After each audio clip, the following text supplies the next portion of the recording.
Hello साथियों, स्वागत है आप सभी का आपके अपने YouTube channel self studying one पर। साथियों, आज के इस वीडियो में हम देखने वाले हैं जीके जीएस के कुछ ऐसे महत्वपूर्ण प्रश्न जो आपके आने वाले किसी भी एग्ज़ाम के लिए काफ़ी ज़्यादा इम्पॉर्टेंट होंगे। तो साथियों, आप लोग इस वीडियो को एक बार पूरा ज़रूर देखिएगा। जिन साथियों ने अभी तक हमारे चैनल को सब्सक्राइब नहीं किया है तो सबसे पहले चैनल को सब्सक्राइब करके बेल आइकन को दबा दें। तो चलिए शुरू करते हैं। आज का हमारा पहला प्रश्न है कि बक्सर की लड़ाई 1764 ईस्वी में अंग्रेजी सेनापति कौन था। तो याद रखिएगा साथियों कि बक्सर की लड़ाई 1764 ईस्वी में अंग्रेजी सेनापति हेक्टर मुनरो था। यानी सही जवाब हो जाएगा option number C, Hector Munro. अगला प्रश्न देखते हैं साथियों कि इलाहाबाद की दूसरी संधि 16 अगस्त 1765 को किसके मध्य हुई थी।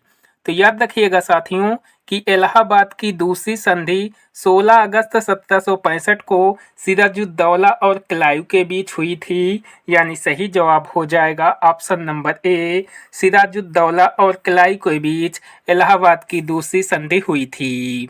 अगला प्रश्न देखते हैं कि झांसी में 1857 के विद्रोह का नेतृत्व किसने किया था।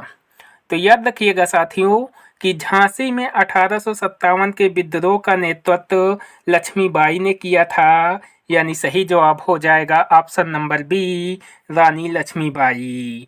अगला प्रश्न देखते हैं कि बंगाल का प्रथम गवर्नर जनरल कौन था।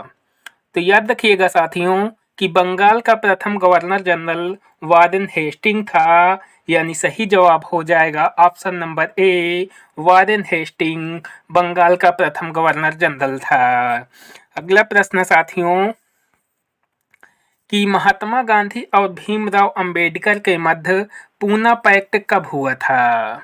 तो याद रखिएगा साथियों कि महात्मा गांधी और भीमराव अंबेडकर के मध्य पूना पैक्ट 1932 में हुआ था। यानी सही जवाब हो जाएगा ऑप्शन नंबर बी, 1932 में महात्मा गांधी और भीमराव अंबेडकर के मध्य पूना पैक्ट हुआ था। अगला प्रश्न साथियों कि महात्मा गांधी दक्षिण अफ्रीका से भारत कब आए थे। काफ़ी ज़्यादा इम्पोर्टेंट क्वेश्चन है साथियों। तो याद रखिएगा साथियों कि महात्मा गांधी दक्षिण अफ्रीका से 1915 में आए थे। यानी सही जवाब हो जाएगा ऑप्शन नंबर डी, 1915 में महात्मा गांधी दक्षिण अफ्रीका से भारत वापस आए थे। अगला प्रश्न साथियों कि कांग्रेस के प्रथम अधिवेशन में शामिल सदस्यों की संख्या कितनी थी। तो याद रखिएगा साथियों कि कांग्रेस के प्रथम अधिवेशन में सदस्यों की संख्या टोटल 72 थी। यानी सही जवाब हो जाएगा ऑप्शन नंबर सी, तो 72। अगला प्रश्न साथियों कि गुजरात विजय के उपलक्ष्य में बुलंद दरवाजा का निर्माण किसने करवाया था। तो याद रखिएगा साथियों कि गुजरात विजय के उपलक्ष्य में बुलंद दरवाजा का निर्माण अकबर ने करवाया था। यानी सही जवाब हो जाएगा ऑप्शन नंबर ए, अकबर ने गुजरात विजय के उपलक्ष्य में बुलंद दरवाजा का निर्माण करवाया था। अगला प्रश्न साथियों कि सिखों के 9वें गुरु तेज बहादुर की हत्या किसने करवा दी थी। तो याद रखिएगा साथियों कि सिखों के 9वें गुरु तेज बहादुर की हत्या औरंगजेब ने करवा दी थी। यानी सही जवाब हो जाएगा ऑप्शन नंबर सी, औरंगजेब ने सिखों के 9वें गुरु तेज बहादुर की हत्या करवा दी थी। साथियों, अगर वीडियो पसंद आए तो वीडियो को लाइक ज़रूर करें और अभी तक हमारे चैनल को सब्सक्राइब नहीं किए हैं तो चैनल को भी सब्सक्राइब कर लें। अगला प्रश्न साथियों कि गोवा राज्य को पूर्ण राज्य का दर्जा कब दिया गया था। तो याद रखिएगा साथियों कि गोवा राज्य को पूर्ण राज्य का दर्जा 30 मई 1987 को दिया गया था। यानी सही जवाब हो जाएगा ऑप्शन नंबर ए, 30 मई 1987 को गोवा राज्य को पूर्ण राज्य का दर्जा दिया गया था। अगला प्रश्न साथियों कि भारत का 29वां राज्य तेलंगाना का गठन किस वर्ष किया गया था। तो याद रखिएगा साथियों कि भारत का 29वां राज्य तेलंगाना का गठन 2 जून 2014 को किया गया था, यानी सही जवाब हो जाएगा ऑप्शन नंबर बी। 2 जून 2014 को भारत का 29वां राज्य तेलंगाना का गठन किया गया था। अगला प्रश्न साथियों कि सोया प्रदेश के नाम से भारत के किस राज्य को जाना जाता है? तो याद रखिएगा साथियों कि सोया प्रदेश के नाम से भारत के मध्य प्रदेश राज्य को जाना जाता है, यानी सही जवाब हो जाएगा option number B. Option number C, Madhya Pradesh राज्य को सोया प्रदेश के नाम से जाना जाता है। अगला प्रश्न साथियों, नंदनकानन वन्यजीव प्राणी उद्यान भारत के किस राज्य में स्थित है? तो याद रखिएगा साथियों कि नंदनकानन वन्यजीव प्राणी उद्यान भारत के उड़ीसा राज्य में स्थित है, यानी सही जवाब हो जाएगा ऑप्शन नंबर डी।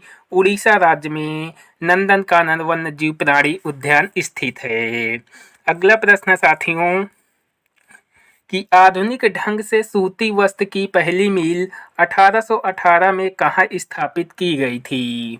तो याद रखिएगा साथियों कि आधुनिक ढंग से सूती वस्त्र की पहली मिल 1818 में कोलकाता शहर में स्थापित की गई थी, यानी सही जवाब हो जाएगा ऑप्शन नंबर सी। कोलकाता शहर में आधुनिक ढंग से सूती वस्त्र की पहली मिल स्थापित की गई थी। अगला प्रश्न साथियों कि Deodhar trophy, Irani trophy, Ranji trophy, CK Naidu trophy का संबंध किस खेल से है?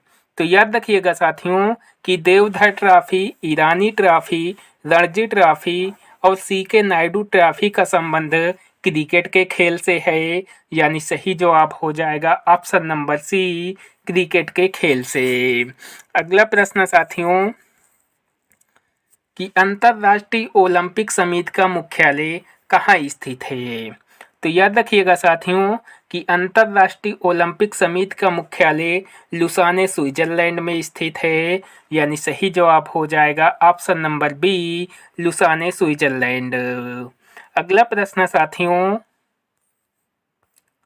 कि भारत को पहला नोबेल पुरस्कार किस क्षेत्र में मिला था?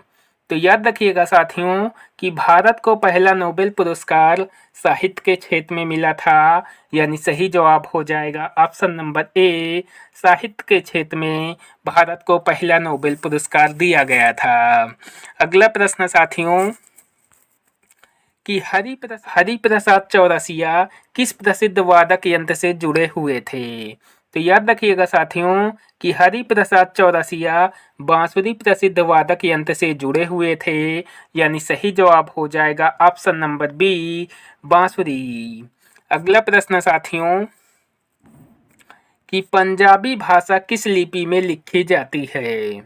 तो याद रखिएगा साथियों कि पंजाबी भाषा गुरमुखी लिपि में लिखी जाती है, यानी सही जवाब हो जाएगा ऑप्शन नंबर बी, गुरमुखी लिपि में पंजाबी भाषा लिखी जाती है। अगला प्रश्न साथियों कि भारत सरकार ने स्वतंत्र रूप से अंतरिक्ष आयोग की स्थापना किस वर्ष की थी? तो याद रखिएगा साथियों कि भारत सरकार ने स्वतंत्र रूप से अंतरिक्ष आयोग की स्थापना 1972 में की थी, यानी सही जवाब हो जाएगा ऑप्शन नंबर सी। 1972 में भारत सरकार के द्वारा स्वतंत्र रूप से अंतरिक्ष आयोग की स्थापना की गई थी। अगला प्रश्न साथियों कि भारत की प्रथम महिला राष्ट्रपति कौन थी? तो याद रखिएगा साथियों कि भारत की प्रथम महिला राष्ट्रपति प्रतिभा देवी सिंह पाटिल थी, यानी सही जवाब हो जाएगा option number B, Pratibha Devi Singh Patil Bharat की प्रथम महिला राष्ट्रपति थी। अगला प्रश्न साथियों कि भारत की सबसे बड़ी ताजे पानी की झील उलर झील किस राज्य में स्थित है? तो याद रखिएगा साथियों कि भारत की सबसे बड़ी ताजे पानी की झील उलर झील जम्मू कश्मीर राज्य में स्थित है, यानी सही जवाब हो जाएगा option number C, Jammu Kashmir राज्य में भारत की सबसे बड़ी ताजे पानी की झील उलर झील स्थित है। अगला प्रश्न साथियों कि आसियान का मुख्यालय कहाँ स्थित है? तो याद रखिएगा साथियों कि आसियान का मुख्यालय जकार्ता में स्थित है, यानी सही जवाब हो जाएगा ऑप्शन नंबर बी, जकार्ता में आसियान का मुख्यालय स्थित है। अगला प्रश्न साथियों कि भारतीय दलहन अनुसंधान केंद्र कहाँ स्थित है। तो याद रखिएगा साथियों कि भारतीय दलहन अनुसंधान केंद्र कानपुर नगर में स्थित है, यानी सही जवाब हो जाएगा ऑप्शन नंबर डी, कानपुर नगर में भारतीय दलहन अनुसंधान केंद्र स्थित है। तो साथियों ये रहे जीके के टॉप 25 प्रश्न जो मैंने आपको कवर करा दिए। आई होप वीडियो आपको पसंद आया होगा। अगर वीडियो पसंद आए तो वीडियो को लाइक ज़रूर करें और अभी तक हमारे चैनल को सब्सक्राइब नहीं किए हैं तो चैनल को भी सब्सक्राइब कर लें। मिलते हैं नेक्स्ट वीडियो में। Thank you.